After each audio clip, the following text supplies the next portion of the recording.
Ei, gente, sejam todos bem-vindos e bem-vindas. Eu falei no último vídeo sobre isenção, né? Sobre ser isento e ser imparcial. E eu falei um pouco sobre como a gente não consegue, ninguém consegue ser isento nem imparcial se estiver falando de alguma coisa que afeta a sua vida diretamente, né? O seu cotidiano, os seus interesses diretamente, né? E hoje eu queria falar de uma outra coisa, uma palavra que muita gente usa e talvez não saiba bem o que está dizendo. Essa palavra é ideologia, né? Ideologia. E ideologia tem um sentido mais amplo, que seria o conjunto de ideias de uma pessoa a respeito de como que o mundo deveria ser, né? Esse é um sentido mais clássico, vamos chamar assim, mais antigo do que é o termo, né? E um sentido mais próximo dos dias de hoje, que a ideologia é um conjunto de ideias que não expressa a realidade, ou que expressa um pedaço da realidade, mas que se trata, na verdade, de uma enganação que é utilizada para fazer com que nós aceitemos uma determinada visão de mundo. É complexo, né? Pois é. A gente usa muito de ideologia, de que um governo é ideológico ou não é ideológico, né? Eu vou ser bem honesto com vocês. Eu acho difícil um governo ser não ideológico, em qualquer uma das visões de ideologia. Porque todos nós temos um anseio, uma aspiração de como deveria ser o país, de como deveriam ser as coisas, né? O conjunto dessas aspirações, pelo sentido clássico, pode ser chamado de ideologia, né? Que seria o conjunto de ideias que nós temos a respeito de como que as coisas deveriam ser. Então, nesse sentido, cada um de nós tem a própria ideologia. E nesse sentido mais crítico, nesse sentido mais de dizer da manipulação, né? Eu diria também que todo governo, sem exceção, tem o seu interesse de controlar a sociedade através de pressupostos, através de pseudo-fatos, né? De coisas que a gente presume que são reais, mas que na verdade a gente não sabe, né? E associado isso à imparcialidade que a gente tenta encontrar e a gente nunca encontra, fica evidente que para nós cidadãos comuns, é muito difícil escapar das ideologias.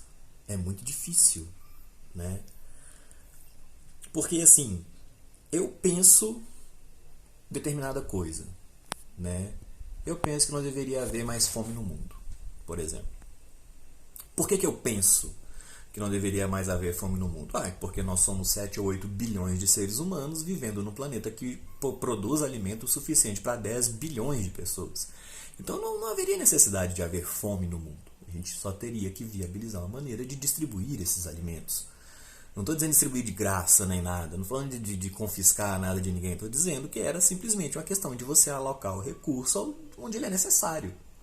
E, no entanto, a gente tem uma grande quantidade de pessoas obesas e uma grande quantidade de pessoas famintas. Quando eu digo uma grande quantidade, eu digo o seguinte: nós temos mais de 1,5 bilhão de obesos no mundo e nós temos mais de 2 bilhões de pessoas famintas. E aí? Por que os alimentos não chegam para todas as pessoas? Eu não estou falando de menos lucro, mais lucro, não. Eu tenho certeza que um governo, um lugar onde não há alimentos, eles pagariam para ter o alimento, sabe? Por que a gente tem pessoas que passam fome no mundo que produz muito, muito, muito alimento? Por que nós temos obesos e famintos ao mesmo tempo, sabe? Existe uma porção ideológica nisso. Existe vamos dizer assim, uma mentira em algum lugar. E nesse lugar onde está essa mentira, está uma posição ideológica. Justamente, a ideologia apresenta a realidade como sendo de um jeito, quando na verdade ela não é bem assim, né? Então, por exemplo, se a gente for falar de direito básico, Direito mesmo, não tô falando de direitos humanos, não. Tô falando de direito básico, direito de ir e vir, direito a uma vida digna, direito, sabe, de ser considerado inocente até prova em contrário, né? Quantas pessoas que vão presas, por exemplo, foram julgadas por um juiz? Será que são muitas? Aqui no Brasil, que eu digo, será que são muitas? Eu já fui fazer a pesquisa e não são. Boa parte das pessoas vai cumprir pena por prisão temporária. 40% dos nossos presos, eles vão cumprir pena por prisão temporária. Isso te parece razoável? Que o sujeito que está cumprindo prisão preventiva temporária vai cumprir pena junto com alguém que já viu o juiz e já foi condenado 15 anos de prisão por tráfico, por assassinato, estelionato, não sei mais o que. Aquela pessoa que está cumprindo prisão temporária, ela ainda pode ser considerada inocente. Ela talvez seja de fato inocente. E aí? Né?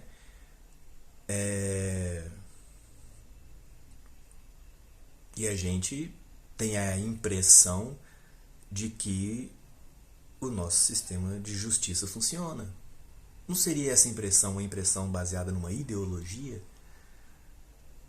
Não é? Não seria? A gente, por exemplo, a gente vive num país onde todos nós, cidadãos, temos a seguinte impressão: crime compensa. Nenhum de nós quer ser realmente criminoso. Eu não sou um criminoso, eu não recorro ao crime. Eu trabalho, né?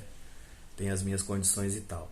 Mas nós temos a impressão de que o Brasil é um país, tipo, onde o crime é um parasita, assim, presente o tempo todo, o tempo todo, o tempo todo. E nós temos a impressão de que a gente não vai ficar livre da corrupção nunca. O crime que eu digo, a corrupção, né? A corrupção de políticos, de religiosos, de polícia, de exército, né? De tudo. A gente tem essa impressão, não tem? A gente tem essa sensação, né? Ok. Ao mesmo tempo, se a gente for olhar no mundo, o Brasil tem a 4ª maior população carcerária. Então, olha só. Veja bem. A gente perde para a Rússia, para a China e para os Estados Unidos. Todos esses 3 países, se eu não me engano, têm uma população maior do que a do Brasil. A China não precisa nem falar, né? Os Estados Unidos também tem, se eu não me engano, 340 milhões de pessoas. A Rússia tem pouco menos de 300 milhões, se eu não me engano, tá? E assim, o sistema prisional americano é uma coisa, né, dos Estados Unidos, é uma coisa de louco. Prende mesmo, né? Muita gente gostaria que aqui fosse igual lá. A China, não preciso nem dizer, né? Um lugar que só tem um partido político para fazer eleição. Você imagina como é que não prende? Prende. A Rússia, não preciso falar muita coisa também, né? Não está tão longe da China. Então, e os Estados Unidos são estados repressores, são estados que prendem mesmo. Estados que eu digo países, né? São países que prendem. E o Brasil só perde para eles. Não tem nenhum outro lugar no mundo que tenha mais prisioneiros que o Brasil. Prisioneiros que eu digo mesmo, presos mesmo. Além de China, Estados Unidos e Rússia. E, ao mesmo tempo, nós brasileiros achamos que no nosso país, esse crime aí compensa, essa corrupção compensa. Então, um trem errado. Tem que ter um trem errado. Porque os números eu já verifiquei, os números de presos eu já verifiquei. Como que pode o lugar que é dos lugares, que é do top 4, que mais prende no mundo, ser um lugar em que o crime compensa? Não tem jeito. A realidade me diz que não tem jeito. Então a gente tem que verificar a nossa ideologia. Então, das duas, uma.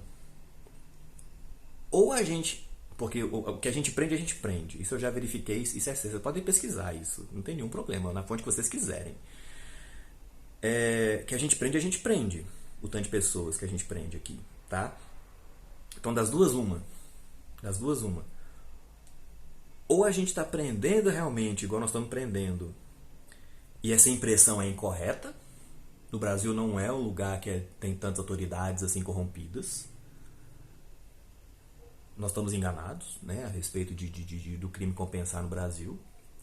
Ou, a segunda coisa é, a gente prende, sim, mas a gente não está prendendo as pessoas que a gente deveria prender. Nós estamos prendendo muita gente que não deveria ser presa. Porque não dá pra dizer que a gente tá aprendendo pouco, você entende? Vocês entendem isso? Porque se a gente só tem 3 países no mundo que prendem mais que a gente. Um deles é os Estados Unidos, que é um país super repressor, com polícia mesmo, um sistema judiciário ali que tá ali vai poder prender mesmo. E 2 países são não repúblicas, são ditaduras, são países. Posso dizer que a Rússia é uma ditadura? Né? Não sei. Enfim, são 2 países repressores de história de repressão mesmo da população. Se a gente só perde para esses 3, não, em número de pessoas presas, não dá para dizer que a gente prende pouco. Então, das duas, uma. Ou a gente está prendendo errado, ou o Brasil é um país que funciona e a corrupção não é tão presente assim. Não tem jeito de ser como a gente está vendo. Então a nossa visão nesse aspecto é uma visão ideológica. Porque então a gente critica o Estado que é o terceiro ou quarto que mais prende no mundo. E a gente ainda fala que o crime no Brasil compensa? Não dá. É uma visão ideológica. Ou então, o Brasil é sim um lugar onde esses crimes compensam porque a gente está prendendo errado. Ah, aí complica. Porque se a gente está prendendo errado, a gente tem que parar de prender do jeito que a gente está prendendo. A gente tem que começar a aprender de outro jeito. O que eu digo prender de outro jeito é prender outras pessoas. Parar de prender quem a gente está prendendo, historicamente. E aí? Quem são as pessoas que a gente prende historicamente nesse país? Quem são as pessoas que vão pra cadeia sem ver um juiz? Né? Vocês sabem? Vocês sabem? Quando vocês veem em jornal, onde é que a polícia geralmente entra e prende alguém? Quando vocês veem uma matéria sobre encarceramento no Brasil, que tipo de gente está preso? Você consegue pensar isso aí por você mesmo? Você consegue, você consegue. Então a nossa sociedade brasileira, ela tem várias posições ideológicas que a gente absorve sem saber. Ideologia não precisa de esquerda e de direita não, e de centro não. Ela só precisa que a gente, enquanto cidadãos, absorvamos algumas coisas como sendo verdadeiras, sendo que na verdade elas não são verdadeiras. Não são. Porque ou a gente está aprendendo errado, ou então o Brasil não é um país governado por corruptos. Os dois ao mesmo tempo. Não dá. Eu deixo essa reflexão com vocês.